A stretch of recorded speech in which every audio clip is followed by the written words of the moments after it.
Hati-hati, dari 100 ada terumbu karang, itu hak kami. Ributnya hanya masalah gitu-gitu. Dari dulu, termasuk urusan sertifikat itu ya gitu-gitu. Pemerintah daerah, di kabupaten kota, di provinsi, di pusat, tidak bekerja secara terintegrasi. Jalan sendiri-sendiri, egonya sendiri-sendiri. Kalau itu terus kan nggak akan rampung persoalan negara, persoalan bangsa ini nggak akan rampung. Persoalannya kelihatan, solusinya kelihatan, tapi tidak bisa dilaksanakan hanya gara-gara ego sektoral.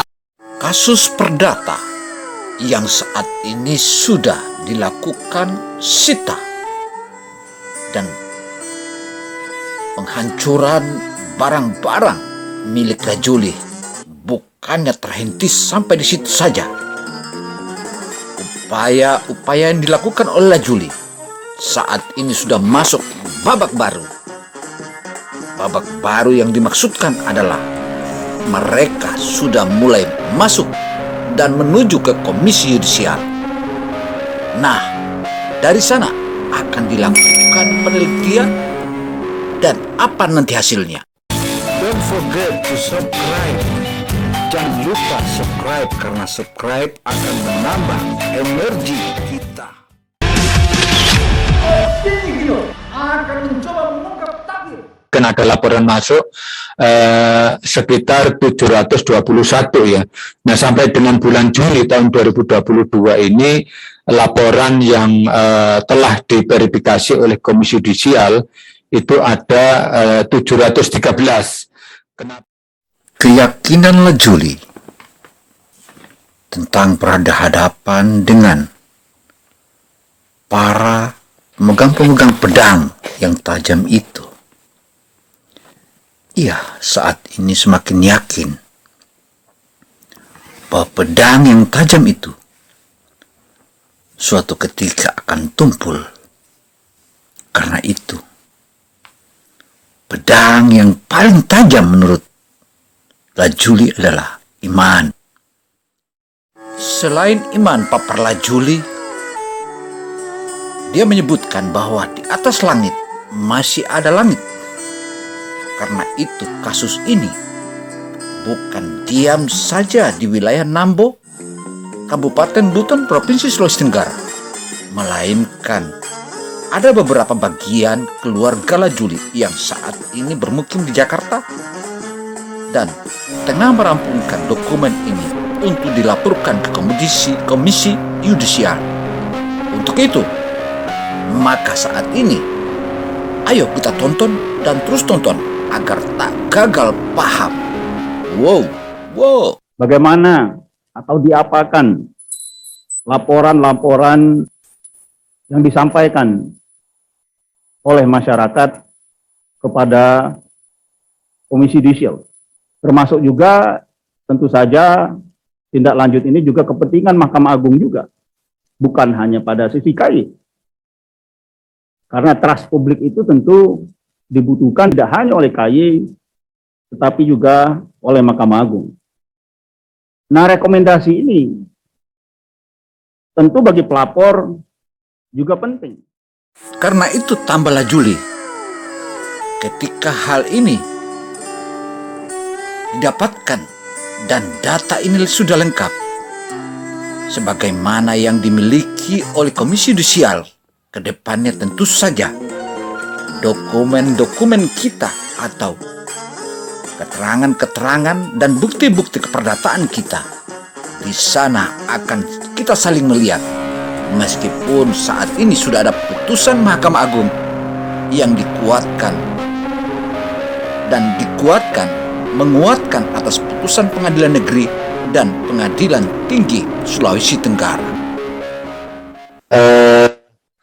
Saya informasikan kepada Bapak Ibu semuanya, 11 rekomendasi tersebut terdiri dari 6 pelanggaran itu menyangkut hakim yang tidak profesional ya. Memang jika kita melihat kasus yang saat ini sudah dilakukan pembongkaran, terutama pembongkaran kuburan orang tua Lajuli dan kakak Lajuli yang usianya untuk ayahnya saja sudah mendekati 30 tahun dikubur di situ. Bahkan ibunya pun dan kakaknya tercabik-cabik oleh pedang-pedang tajam milik PN Pasar Wajo. Untuk itu, kasus ini terus akan bergulir hingga turunnya Komisi Yudisial ke negeri Butuni ini. Ayo kita tunggu terus. Perkara perdata sebanyak 344 laporan, kemudian perkara pidana ada 180 laporan, perkara agama 46 laporan, dan TUN ada 44 laporan. Di setiap orang yang memiliki iman yang akan mengalahkan ketajaman pedang yang telah dipegang oleh para peradilan-peradilan itu. Hal ini dengan melakukan perlawanan melalui imannya, karena dia sadari bahwa sejak kecil dan sejak lahir di wilayah ini, dia sudah besar. Bukan bahan-bahan palsu atau bukan dokumen-dokumen palsu, tetapi dokumen itu adalah merupakan restu dari Ilahi. Untuk itu 10%-nya, yaitu 216, dan tahun 2021 ini juga berkurang jadi 94. Nah, adapun terkait dengan usulan sanksi di tahun 2019. Lajuli dan keluarga Lajuli yang saat ini bermukim di Jakarta telah mengabarkan kepada media ini bahwa kasus ini sebentar lagi akan bergulir di Komisi Yudisial, dan dari sana akan ketahuan di mana yang salah. Tentu jika Lajuli yang salah, maka proses ini tentu saja akan diaminin. Tetapi jika sebaliknya, maka kasus ini akan bergulir ke tingkat pidana. Tentu kalau sudah masuk ke tingkat pidana, maka akan kita tahu ujungnya. Demikian catatan ini, saya Opini Gino. Wassalamualaikum warahmatullahi wabarakatuh. Don't forget to subscribe. Jangan lupa subscribe, karena subscribe akan menambah energi kita.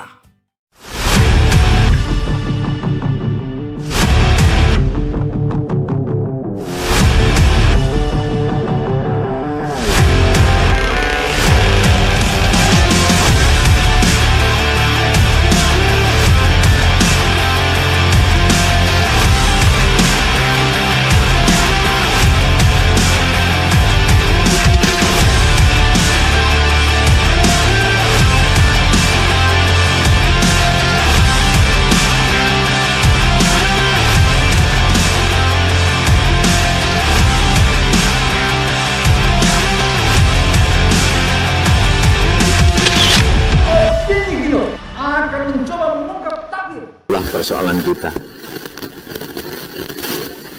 Saya sangat menghargai